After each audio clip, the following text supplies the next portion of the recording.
Hello, this is Brock Beard, author of JD, The Life and Death of a Forgotten NASCAR Legend. And for those of you who have read the book, you may notice that there's a part in there that talks about Mike and Lesley Demers putting together a promotional tape to help attract sponsorship for the number 70 team. This is that tape that I was mentioning. As you can see, it says JD promo tape on there. And what I'm going to do here is I have uploaded this onto my computer in its entirety, and this is what is on this tape.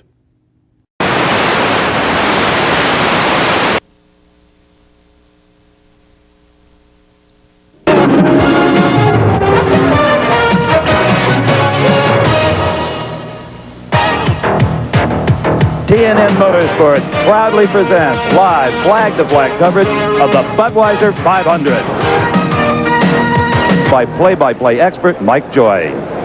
Thank you, Steve, and hello, everybody. At stake in Delaware today, $600,000 in prize money, 180 Winston Cup points to the winner, and all the prestige of victory. But that's not what's on these drivers' minds. To do well at Dover requires driving to survive.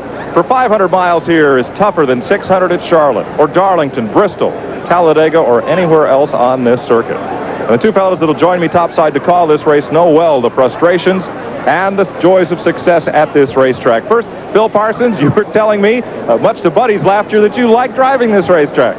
Well, I do like this racetrack because it's tough.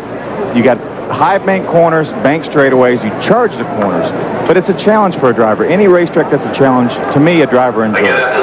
Buddy Baker, who's best known for putting his foot down at Daytona and Talladega and keeping it right on the floor, this was not one of your better racetracks. No, you could say that. No, I ran quite well here several times. I had, I guess, three third-place finishes. I led the race right down to the very end 2 or 3 times. I had an engine lockup with 4 laps to go, leading the race, and had a real good shot of winning. But, you know, the racetrack never was really good to me. I had bad luck here a lot of times. I created a lot of bad luck, and I think I've hit the wall here about as hard as I have any racetrack I've ever run at. So, no, it wasn't my favorite. But it is certainly demanding. Is it more physical or mentally punishing here? I think it's more physically punishing. There's a lot of mental tough racetracks, but this is a physically tough one because, as I said earlier, because of the bank turns, the bank straightaways, you never get time to relax. Were you wore out physically or mentally at the end of the day here? I can't remember. I think I had a little bit of both. Okay.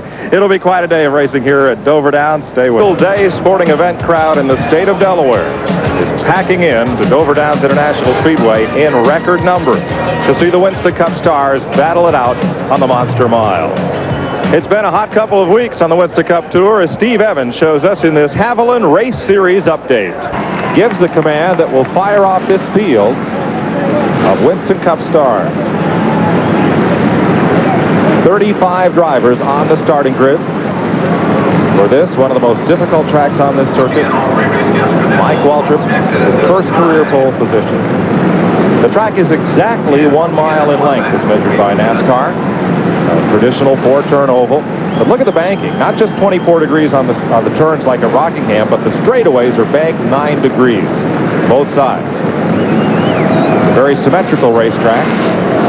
But as we've seen this weekend, turns 1 and 2 seem to drive a little differently than 3 and 4. Well, they really do, Mike. From what people have told me, there's cracks in the surface, and they put tar in the cracks to take up the space, and that's given people a lot of trouble. Here's a look at the starting lineup with the 2 Pontiacs up there on the front row. We've heard from the front 4 as they line up. Mark Martin holds the absolute speed record at this racetrack. Ernie Irvin, who came within 4 laps of winning yesterday. More on that later on. There's the Intimidator Earnhardt back in the 5th row. The Alabama gang in row 6. Back in row 8, Kenny Wallace in for Kyle Petty. Bill Elliott, Darrell Waltrip. Look at the veterans back there in rows 9 and 10. I really look for somebody to make a move out of those rows. 9 back to about 12. I think someone will make a move early in the race. Derek Cope, defending winner of this race. Ted Musgrave, that's Tommy Ellis in the Flossie Johnson car, carrying 97. Marcus Hillen starting the Jimmy Means car, number 52, to keep him up in the driver points. Richard Petty qualified 31st. His son Kyle turns 31 today, and J.D. McDuffie, who's run all but 1 event. He failed to start only 1 of the 43 events here at Dover Downs. Richard Petty starts his 43rd race at Dover. He's the only driver to compete in every single one. I think that tire stroke, Mike, is just from that sealer, because they haven't worn much of that sealer off. You saw Michael there back off and let Rusty go down the corner, because Rusty had the bottom, and that's definitely the way to go through turn one, at least right now. Nobody's told Earnhardt that. He's just passing when he gets to him. So at 16 laps, the lead changes hands. From Wallace, Mike Waltrip in second. Lapping J.D. McDuffie. Richard Petty, just a bit up ahead of the leader, has climbed from 31st now up to 18th position in that STP Pontiac. And the cars that I drive, a light like that would either indicate oil pressure or ignition, but in his case, he must leave his left foot on the brake pedal, and that's to get it off of there. Well, he is running hard, and here's why. Earnhardt is right on his bumper. In some ways, yes. I'll tell you, Mike, that's the whole reason I went to Charlotte that day, was to watch the Legends race. I haven't taken a camera to a racetrack, I guess, in 20 years, and I took one that day. It was a great day for all those heroes to be honored, and to go out and bang a fender or two one more time, and they did. Harry Gant, having moved away from Lake Speed, laps the Jimmy Means car. Now, that's not Jimmy in it. I'm Mike Joy with Buddy Baker and Phil Parsons. Down on pit road today, Glenn Jarrett, Brock Yates, and Steve Evans. Only one caution flag so far. That came at lap 20 for Dale Jarrett's crash, and that boosts the average speed well above the race record. Out of the race, Dale Jarrett, Bobby Labonte in his first Winston Cup start, and they've just pushed Brett Bodine's car to the garage area. Second round of pit stops beginning to start, and here's a veteran campaigner. J.D. McDuffie has started 42 of the 43 races here at Dover. His Pontiac, sponsored in part, as it's been for many years, by Rumpel Furniture down there in Elkin, North Carolina. It's only J.D.'s second start of the season. At Darlington, he ran in the Trans-South 500, picked up 73 Winston Cup points, and was running at the finish. I tell you, J.D., you have to admire a guy with the perseverance of J.D. McDuffie. He has raced for years and years and years, and he knows when he goes out there, he's not going to win, but he does the best he can do with what he has. Remember when he won a pole here on those McCreary tires? Yeah, I sure do. His only career pole.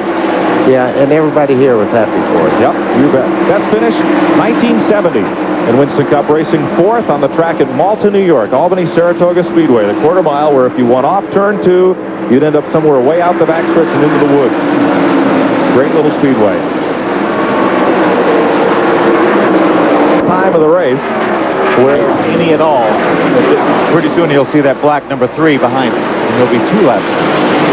Yeah, the days of riding in these races. I mean, at one time at Dover... Dale, the coffee's ready. That Folgers Ford is right there. Just about 3 laps down. Ellis, who runs well on this racetrack, having a pretty fair day here. Currently posted in the 20th spot. And that allows Gant to close in a bit as they work past John Delphus McDuffie. You know that unlit cigar is clenched in his jaw as he rolls around in the number 70 Rumpel Pontiac.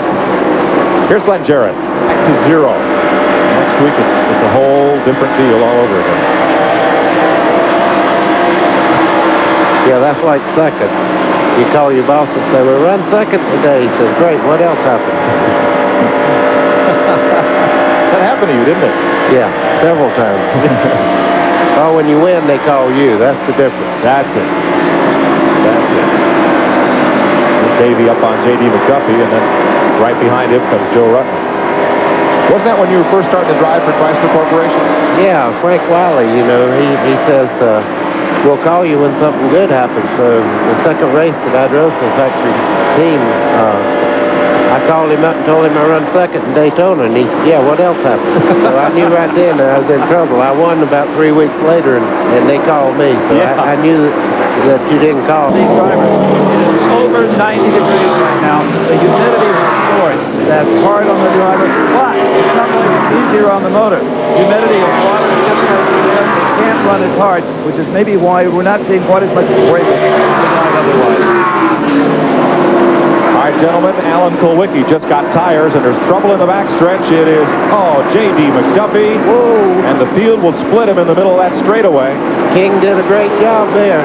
When I say King, I mean Richard Petty. I have to remind myself on television. I have little things that I call people. Richard come very close to turning him just then. Even Kyle, when he's talking about it, calls him King. The King did this. Lake Speed ran out of gas just moments ago under green, coasted in, and the hood is up on the Cale Yarborough car. Lake Speed ran out of gas just moments ago under green, coasted in, and the hood is up on the Cale Yarborough car. The Phillips Trop Arctic Pontiac. He had gone 105 laps without a stop, and you see the crews ready for pit stops. Third caution of the day at lap 271 for J.D. McDuffie's spin in the backstretch. Kenny Schrader's through. And here's J.D.'s Pontiac. Wow, that was really a tough break for J.D. See, he's got this sponsor Rumpel Furniture he's had for a long time, but they always put Rumpel on the part of the car that doesn't get rumpled. Then again, Dale Jarrett. 275 laps complete. We're working the third caution of the day for J.D. McDuffie's crash that's knocked the Rumpel Furniture Pontiac out of the race here at Dover Down. Mark Martin continues to be the race leader. Let's have another look at what happened to J.D. Oh, he got together with the 42 car. The 42 car was trying to go by him on the inside. J.D. was going to leave room for him on the outside, and they got together. I'm sure. Really tough break for J.D. and Kenny Wallace, I'm sure, had no intentions of that happening. He just Kenny was going low, and J.D. thought he was going high, and they had a little meeting there. Well, that's after they've already tagged there. He had a ton on the inside wall there. You know what that's like when you anticipate somebody going by on the outside or the inside. It's just like when you meet somebody in the hall and both of you try to get out of each other's way and you keep moving over in front of each other. That's the deal there.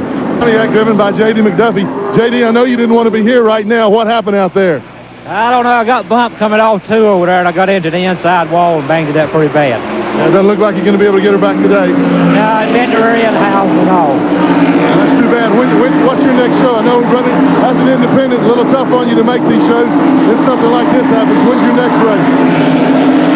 I couldn't make out what you were saying. When's your next race? We're going to Pocono. All right, life is tough on an independent driver, really, especially so when you have something like this happen. J.D. McDuffie will be back at Pocono. I hope there's somebody listening, watching up in Pennsylvania today, who'd like to sponsor that car, get J.D. along and call Pocono Raceway, and they'd be happy to set you up. You know, that's one thing about J.D. Did you notice he had a grin on his face, even though that come out of his pocket? That wasn't factory money or money from a sponsor or anything else. That's J.D. McDuffie paying for the damage. And he didn't get out and say, this guy knocked me where or anything. Just seen somebody may have bumped him. Well, you know that you got to admire a guy like that. Absolutely. Well, person out there has a favorite race, and for those of you who are J.D. McDuffie fans, there he is. He's running in 27th position, about 21 laps behind, but you got to give this guy an E for effort and for perseverance. I'll tell you, his car looks good, so he has dodged most of the wrecks here today, so it's good to see J.D. in a race. He's had some trouble making some races from Sanford, North Carolina, but he started 40th, so he has picked up 13 positions so far and still out there circling this racetrack. Guy comes to just about every Winston Cup race and gives it everything he's got every time he shows up at the track.